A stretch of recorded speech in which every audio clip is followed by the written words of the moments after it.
प्राप्त सूचना अनुसार राति 12:30-1 बजेतिर उहाँ ज्वरो आएको थियो। उहाँ बाथरुममा लड्नुभयो र अचेत अवस्थामा फेला पर्नुभयो। हस्पिटल लाँदा नलाँदै अचेत अवस्थामा फेला पर्नुभयो। अरू कोही हुनुहुन्थेन उहाँसँग? सम्भवतः पारिवारिक सदस्य बाहेक कोही हुनुहुन्न थियो। सुशील कोइराला र सुभाष नेमाङ दुईजनाको मृत्यु हेर्ने हो भने लगभग उस्तै देखियो भन्न थाले क्या मान्छे। आज मलाई बहुत दुःख लागेको छ, त्यस्तो शान्त शालीन धैर्यशील व्यक्तिलाई नाजायज आरोप लगाएर ती तिनै मान्छे हुन् जसले प्रचण्ड पत्नी सीता दाहालज्यू बित्दा पनि विस्फोमन गरेका थिए, हल्का फुल्का टिप्पणी गरेका थिए, निन्दनीय घटिया घृणित अभिव्यक्ति दिने यस्ता कुशलीहरू पनि यो देशमा हुँदा रहेछन्। नेपाली समाजको सेन्टिमेन्ट यही हो, शत्रुभन्दा पनि महाशत्रुलाई पनि यस्तो बेलामा तपाईँको विरोधीलाई पनि तपाईँले संवेदना दिनुपर्छ, श्रद्धाञ्जली दिनुपर्ने क्षण हो नि त। मानव कुणुलो मानव सागरै नेकपा एमालेको केन्द्रीय कार्यालय च्यासलमा उत्रिएको थियो र उहाँको व्यक्तित्व कस्तो सर्वसम्मत रहेछ र राष्ट्रिय छवि कति गतिलो रहेछ भन्ने कुरोको त्यहाँ अनुभूति पनि हुन्थ्यो। प्रधानमन्त्रीज्यूदेखि आफूलाई यो व्यवस्थाका विरोधी भन्नेहरू राजेन्द्र लिङ्गदेनज्यूदेखि शेरबहादुर देउवाज्यूसम्म विप्लवदेखि सबै स्वनामधन्य व्यक्तित्व पूर्व राष्ट्रपति विद्यादेवी भण्डारीज्यू लगायतको नेतृत्वले त्यहाँ श्रद्धाञ्जली अर्पण गरेको एउटा भावपूर्ण दृश्यलाई तपाईँ हाम्रा क्यामेराले पनि कैद गरेका छन्। जो धर्म कर्म रक्षा गर्छु भन्नुहुन्छ नि, उहाँहरूको जिउमा तपाईँले चेक गर्नुहोस्, 95% जिउमा जनै हुँदैन। मैले धर्म त सिद्ध्याएको हो नि त, सनातन धर्म। कसले भन्यो? यस्ता फजुल कुरा गरेर धर्मनिरपेक्षता ल्याएर सनातन धर्म सकिएन।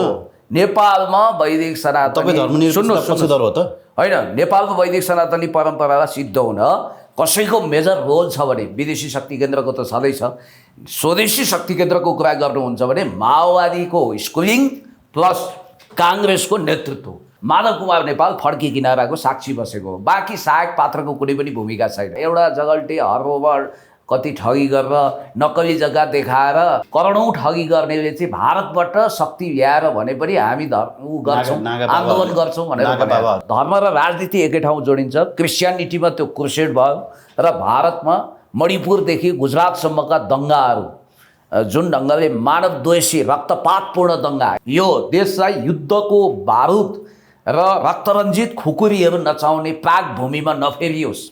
यो देश शान्तिको देश हो, यहाँ शान्तिको परेवा उड्नुपर्छ। यहाँ एक ठाउँमा पनि शान्तिको लागि त अब नेपाल हिन्दू राष्ट्र नभए हुँदैन भनिसक्यो त। अनि के मान्छे मार्ने, काट्ने, हिंसा गर्ने, क्रूरता अपनाउने, अनि मोदी र योगीका आन्दोलनको जगमा ल्याएको गणतन्त्र हामी आन्दोलनको जगमा फाल्छौँ। आन्दोलन हुन्छ यो प्रतिक्रान्ति कहाँको आन्दोलन हुन्छ? प्रतिक्रान्ति हुन्छ। मण्डलीहरूको पुरानो अस्वीकृत क्लबले गर्ने भनेको वितण्डा हो, आन्दोलन गर्न सक्दैन। आफ्नो धर्म संस्कृति परम्परा मान्नको लागि केही रोकेको छैन। यो धर्म त एउटा बहाना हो, यो कार्ड हो, यो सबै तपाईँको पश्चगमनतिर जाने खेलोमेलो हो। खबरदार, समाज अब समाजवादतिर अगाडि बढ्नुपर्छ, समाजवादी पुस्ता तयार गर्नुपर्छ, श्रममा आधारित पुस्ता तयार गर्नुपर्छ। अब फेरि इतिहासको पाङ्ग्रो पछाडि फर्किँदैन।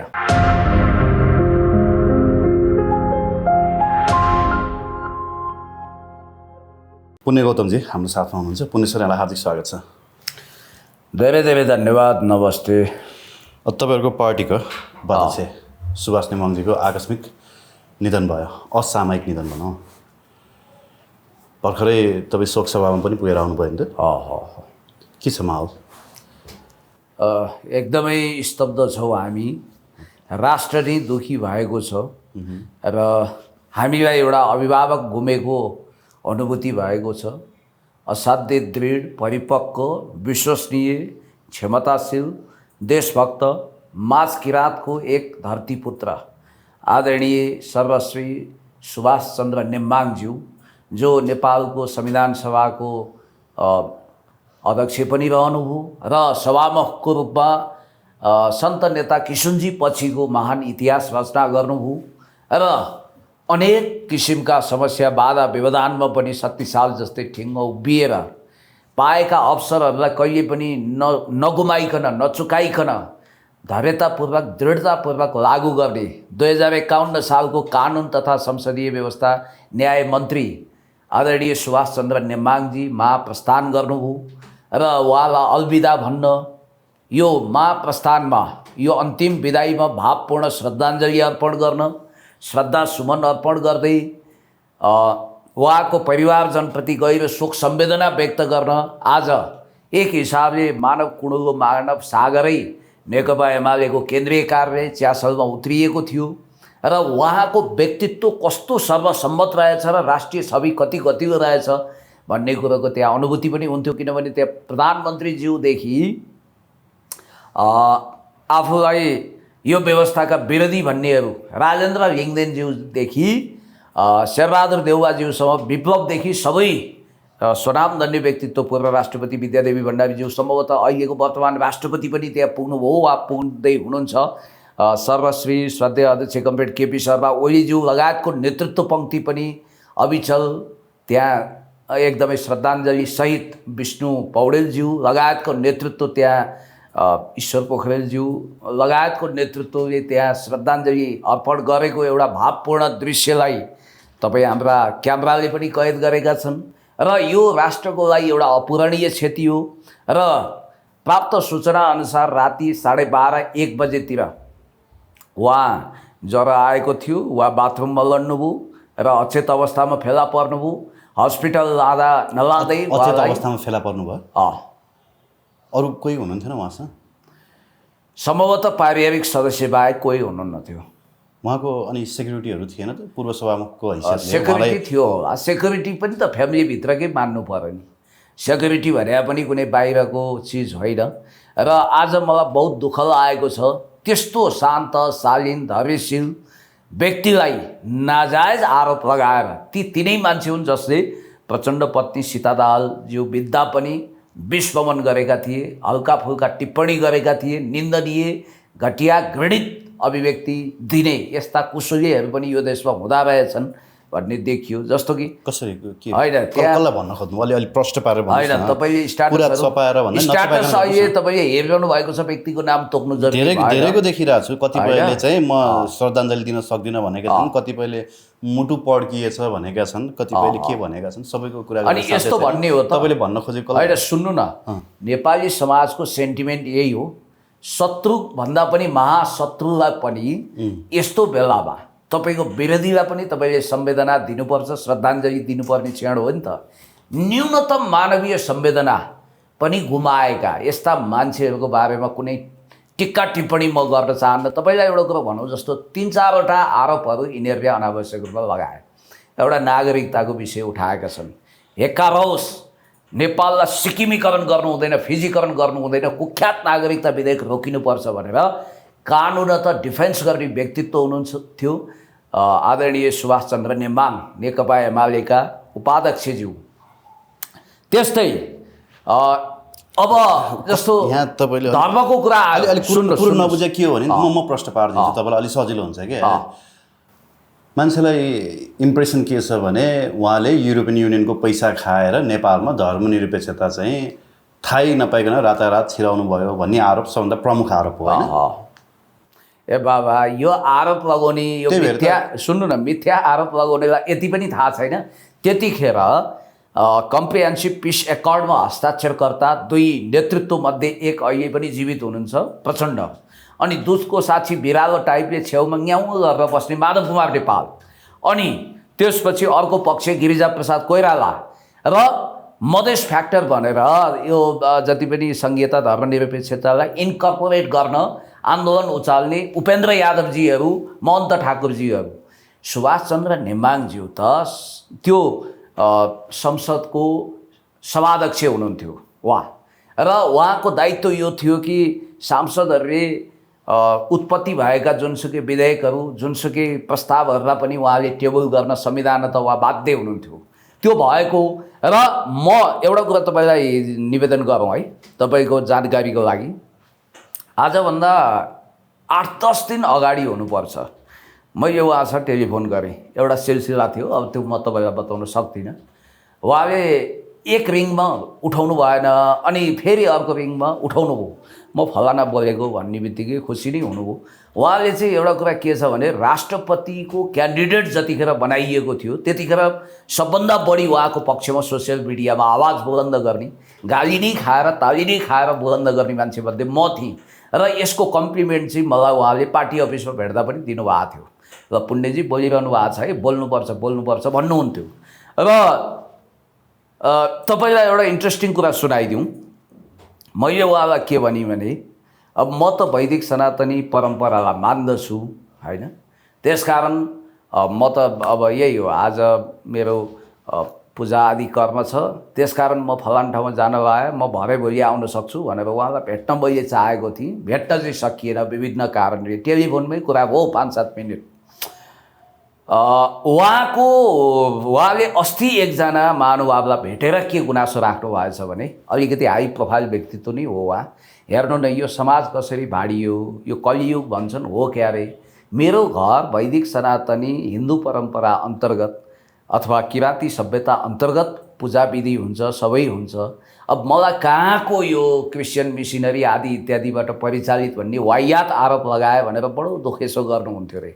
उहाँ यसै पनि शालीन भद्र भलाद्मी व्यक्तित्व, र आजको दिन कमसेकम तपाईँका मनमा लागेका नेगेटिभ कुरा सोच्ने दिन पनि होइन। आज हामी सनातनी परम्परा अनुसार हामीले 12 दिनसम्म कसैको बारेमा घटिया कुरा सोच्नु पनि हुँदैन। त्यसमा पनि उहाँ त एउटा मियो व्यक्तित्व हुनुहुन्थ्यो, दरोखरो व्यक्तित्व हुनुहुन्थ्यो। 2009 सालमा जन्मिनु हो। इलाममा उहाँले हेर्नु त लगातार चुनावमा विजय हासिल गरेको, 48 राष्ट्रिय सभाको सांसद हुनुभयो, 51मा उहाँ मन्त्री हुनु अगाडि नै इलामबाट निर्वाचित हुनुभयो, र त्यसपछि लगातार प्रायः जसो सबै चुनाव जित्दै यसपालि पनि गठबन्धनको पेचियो दबावको बिचमा पनि उहाँ एकदम सोलिड तरिकाले इलेक्टेड भएर आउनुभयो। र मलाई आज खेद छ, सुभाष चन्द्र नेम्बाङज्यूप्रतिको सच्चा श्रद्धाञ्जली त्यतिखेर हुन्थ्यो।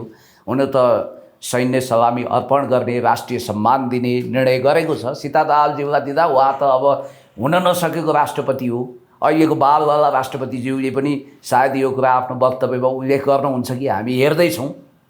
र ठ्याक्कै कस्तो अवस्था आइदियो भने जीवनमा उहाँ सबै कुरामा सफल हुँदै आउनुभयो, यो मान्नुपर्छ। लक्की व्यक्तित्व पनि हो, उहाँको लक्की चार्म पनि हो। अन्तिममा आएर आदिवासी जनजाति, दलित, महिला, सीमान्तकृत, मूलवासी, भूमिपुत्र सबैको लागि लडेको झाँसा दिने माओवादीले श्री रामचन्द्र पौडेलज्यू अहिले प्रणब मुखर्जी भइसक्नु भएको थिएन, शेरबहादुर देउवाको अल्टरनेटिभ नेतृत्व हुनुहुन्थ्यो। उहाँ फेरि पनि शेरबहादुर देउवाले नेतृत्व छाड्दा उहाँ च्यालेन्ज गरेर उहाँ सभापति वा प्रधानमन्त्रीको आगामी दिनको क्यान्डिडेट हुन सक्नुहुन्थ्यो। तर उहाँहरू सुभाष नेम्बाङज्यूप्रति म तपाईँलाई प्रष्ट भन्छु, मोदी र योगीहरूको कर्नरको कारण उहाँलाई राष्ट्रपति बनाइएन। र आज राष्ट्रिय सलामी अर्पण गर्दै उहाँलाई राष्ट्रिय सम्मानका साथ विदाई गर्ने कुरालाई स्वागत गर्दा गर्दै उहाँप्रति भावपूर्ण श्रद्धाञ्जली अर्पण गरेको कुरालाई एकदमै राम्रो हो भनेर भन्दै आज के यो सच्चा श्रद्धाञ्जली हो? उहाँको सौभाग्य म तपाईँलाई भन्छु, हुन त काललाई कसरी टार्न सकिन्छ र आयो टप्प टिप्यो, मिति पुग्यो, टारेर टारिन्न त्यो। तर पनि मान्छेले के अनुमान गरेका छन् भने यदि उहाँ राष्ट्रपति पदमा निर्वाचित हुनुहुन्थ्यो भने, अब निर्वाचित नहुने कुरोमा त माओवादीले नै सबभन्दा ठुलो गडबडी गरेको हो र अब आदिवासी जनजातिको अधिकारको लागि पनि लडेको भन्छ। तर एउटा भूमिपुत्र, एउटा सच्चा लिम्बू कुलको कुलदीपकलाई उनीहरूले पन्साए र सुयोग्य व्यक्ति पनि हो। फेरि जातीय आधारमा मात्रै भनेको होइन, म आज पनि च्यालेन्जका साथ भन्छु, Ramchandra Paudelji is very senior respected person हो। तर कानुन, विधि, नियम, नियमावली, विधान, संविधान आदि इत्यादिको हिसाबले भन्ने हो भने राष्ट्रपति हुन योग्यतम व्यक्तित्व त सुभाष नेम्बाङ नै हुनुहुन्थ्यो। यो गइसकेको कुरो जोडेर यहाँ यसलाई इतिहासको समीक्षा त गर्नु पर्यो नि त। समीक्षा गरौँ न, अझै पनि समय छ। आज सुभाष नेम्बाङजीकै बारेमा कुरा गरौँ न। मैले धर्म त सिद्ध्याएको हो नि त, सनातन धर्म।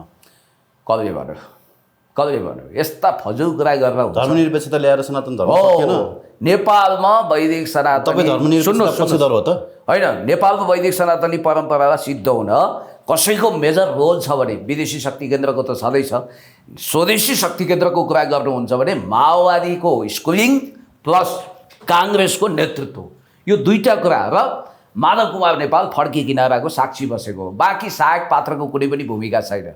हो, एउटा कुरा के छ भने म अहिले पनि भन्छु कि नेकपा एमाले भित्र पनि सबै नेताहरू दुर्जेत भएका छैनन्।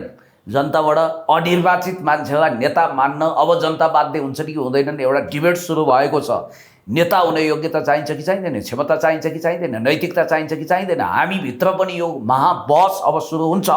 र नेतृत्व भनेको नि जनताको बिचमा सुन चाहिँ खारिएर आउनुपर्छ, अब निर्वाचित हुनुपर्छ भन्ने मान्यता पनि जबरजस्ती उठेको छ।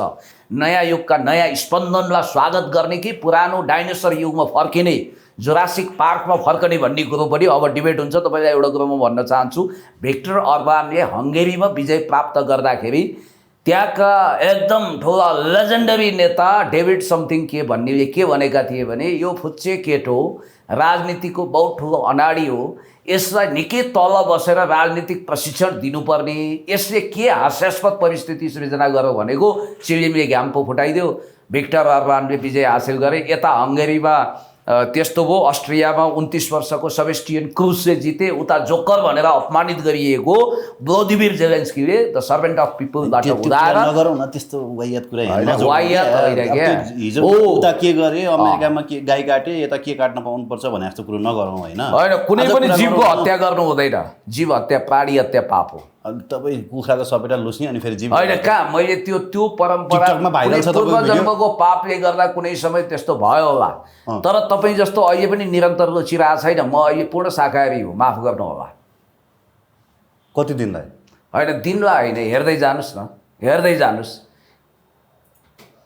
कि तपाईँको आशय प्रमिस गर्ने त प्रमिस गर्ने त हामी बाजी होइन, प्रमिस भन्ने कुरै भएन। तपाईँको आशय यो हो कि क्या हो, एकचोटि पूर्व जन्मको दूषित कर्मको कारणले काहीँ बाटो बिराइयो भने त्यही बाटोमा हिँडिरहनु पर्छ भन्ने हो कि कोर्स करेक्सन गरेर शाकाहारी हौँ भन्ने? जर्ज बर्नार्ड शाहले भने जस्तो मेरो पेट लासहरूको च्यान गाडी होइन भन्न पाउने कि नपाउने वचनमा अलिक पक्का हुनु पऱ्यो कि सर। यो कम्युनिस्ट परिपक्व, म त परिपक्कै छु त, हेर्दै जानु न। अडिग हुनु पऱ्यो कि वचनमा? अडिगै छु। ल ठिकै छ। तपाईँले भन्नुभयो कि उहाँले धर्म मास्या होइन, तर सबभन्दा ठुलो आरोप उहाँमाथि त्यही लागेको थियो होइन।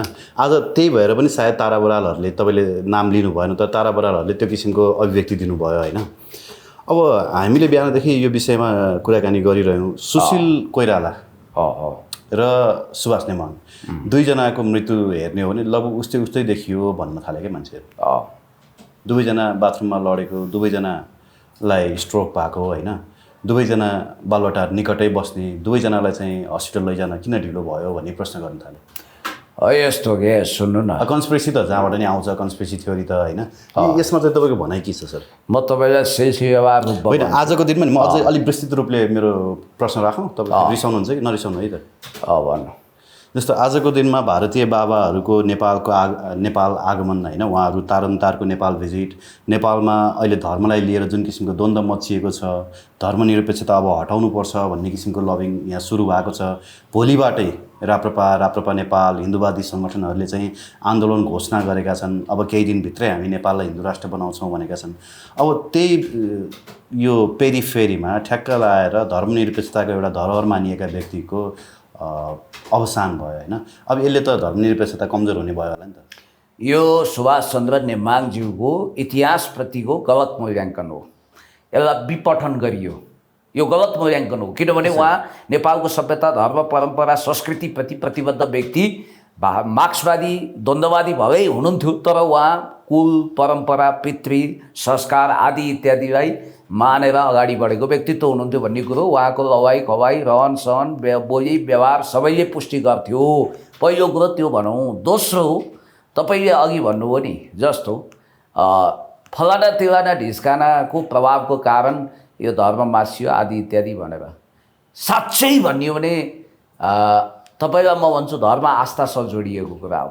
धर्म युद्धसँग जोडिँदैन, धर्म कुनै राजनीतिसँग जोडिँदैन।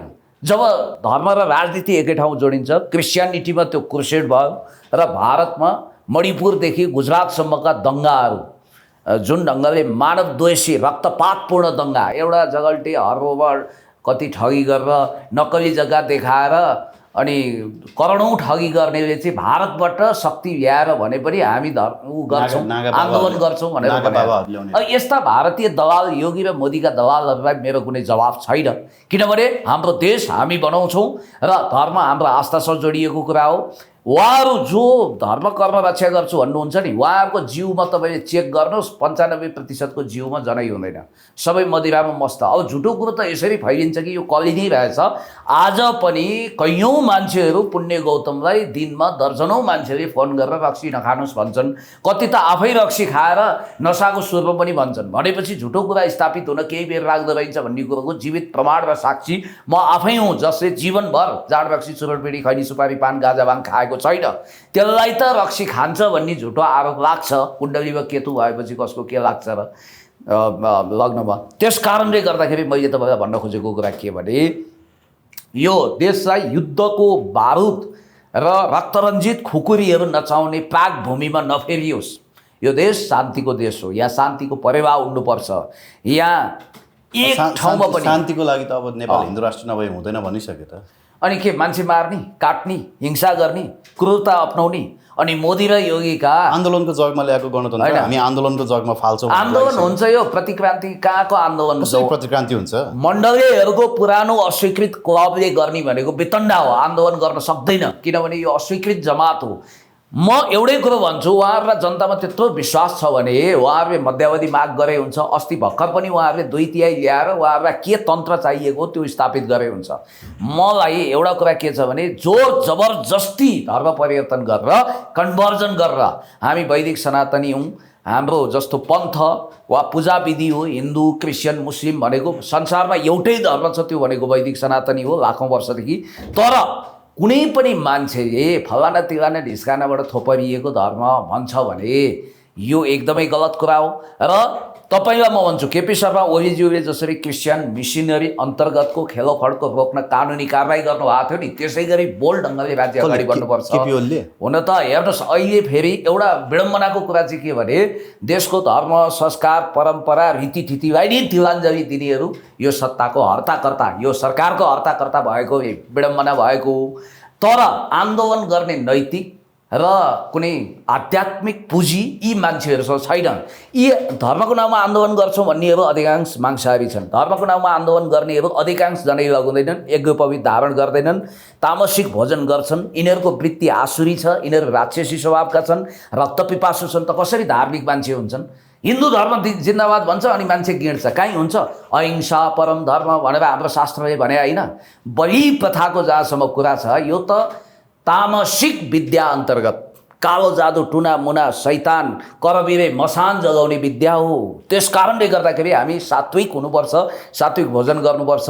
अस्ति एउटा म वैदिक सनातनी धर्मको रक्षा हुनुपर्छ भनेर म पनि त्यो आन्दोलनमा गएको थिएँ। गाई भनेको हाम्रो माता तुल्य हुन् भनेर एउटा कुसुले छेउमा आयो, मलाई डिस्टर्ब गर्यो। मैले उसलाई सोधेँ, भाइ तपाईँको घाँटीमा जनै छ? ल म हेर्नुहोस्, म त तपाईँलाई आफ्नो जनै देखाइदिन सक्छु। मैले यज्ञोपवीत धारण गरेको छु, दिनौँ गायत्री मन्त्र जप्छु।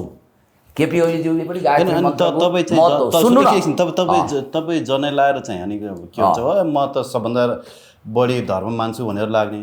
अनि दलितहरू त जनै लाउँदैन, उनीहरू हिन्दू होइन त्यसो भए? होइन, एउटा कुरा दलित भने कुन समुदायबाट आयो? हामीबाट जात काडिएर पानी काडिएर वेदमा कुनै अस्तित्व छैन। मनुस्मृतिले जस्तो मनुले एउटा कुरा भन्नुभयो नि, मनुले त्यतिखेर शिल्पी समुदायका स्मार्ट मान्छेलाई दमन गर्न र महिलाहरूको जुन खालको अस्तित्व छ त्यसलाई दमन गर्न हाम्रो वेदले त नारी शक्तिलाई लक्ष्मी सरस्वती माताको रूपमा अनुमोदन गरेको छ।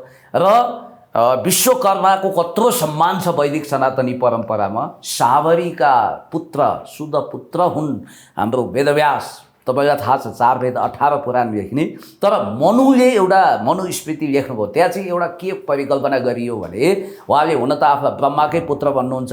ब्राह्मणहरू ब्रह्माको मुखबाट पैदा भए, अनि क्षेत्रीयहरू पन्जाबाट हातबाट पैदा भए, भुजाबाट यसरी, र पैतालाबाट शूद्रहरू पैदा भए, जाङबाट वैश्यहरू पैदा भए, शूद्र पैतालाबाट पैदा भएका हुनाले तिनीहरूलाई दबाएर राख्नुपर्छ भन्ने एउटा मान्यता भयो। र राणाहरूले त्यही विधि अन्तर्गत शासन गरे। चाणक्य नीतिभन्दा पनि मनुस्मृतिमा आधारित भएर उनीहरूले शासन गरेर त्यो सोसियल अर्डर बिग्रिएको।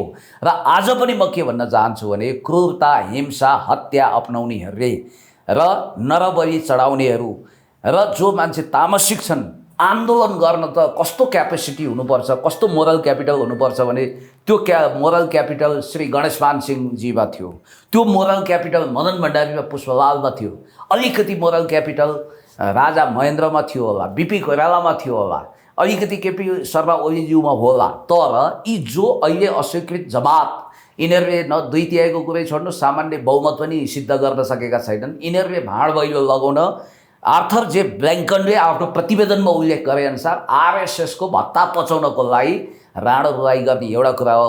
र मलाई भगवान् श्री पशुपतिनाथको मन्दिर दर्शन गर्न, जनै लगाउन, यज्ञोपवीत धारण गर्न, शाकाहारी हुन, आफ्नो धर्म संस्कृति परम्परा मान्नको लागि केहीले रोकेको छैन। यो धर्म त एउटा बहाना हो, यो कार्ड हो, यो सबै तपाईँको पश्चगमनतिर जाने खेलोमेलो हो। खबरदार, समाज अब समाजवादतिर अगाडि बढ्नुपर्छ, समाजवादी पुस्ता तयार गर्नुपर्छ, श्रममा आधारित पुस्ता तयार गर्नुपर्छ। अब फेरि इतिहासको पाङ्ग्रो पछाडि फर्किँदैन। हस्, थ्याङ्क यू भेरी मच। त्यही भएर मैले लुई बोनापार्टको कार्ल मार्क्सको एउटा प्रसिद्ध निबन्ध छ नि, 18th ब्रुमेर अफ लुई बोनापार्ट, उहाँले के भन्नुभएको छ भने इतिहास दुईचोटि दोहोरिन्छ अरे कि, एकचोटि क्रूर ठट्टाको रूपमा, अर्कोचोटि मजाकको रूपमा। यसपटक भद्दा मजाक गर्न खोजिरहेका छन्। बरु उहाँहरूले कतैबाट खोजेर रामनारायण बिडारीजी अलिकति मिडियामा बढी हँसाउनुहुन्छ, उहाँ र ऋषि धमलाजीलाई पनि यो आन्दोलनको हिरो बनाएको हुन्छ। धन्यवाद।